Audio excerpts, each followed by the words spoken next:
सदर मोहतरम नकीब मिल्लत अलहाज बैरिस्टर असदुद्दीन ओवैसी साहब की हिदायत के ऊपर वक्फ बोर्ड पे धरना दिया जा रहा है, क्योंकि कल रात में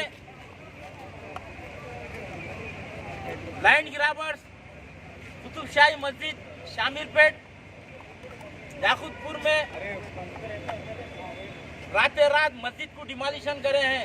इसके सिलसिले में आज वक्फ बोर्ड के ऊपर धरना दिया जा रहा है, क्योंकि वो जो लैंड ग्रैबर्स मस्जिद को डिमोलिशन करे हैं उसके साथ वक्फ बोर्ड के सदर नशीन जनाब सलीम साहब का हाथ है और उन्होंने लैंड ग्रैबर्स को सपोर्ट करते हुए रातें रात मस्जिद को डिमोलिशन करे हैं।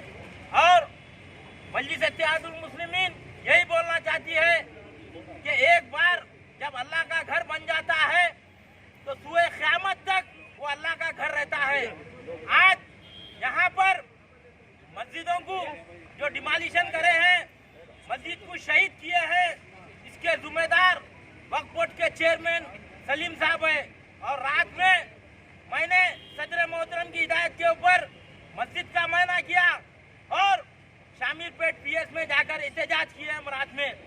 करे बाद वो लाइन ग्रैबर्स के ऊपर केस बुक करते हैं मगर लाइन ग्रैबर्स को गिरफ्तार नहीं करते हैं। ये कौन सी पॉलिसी है?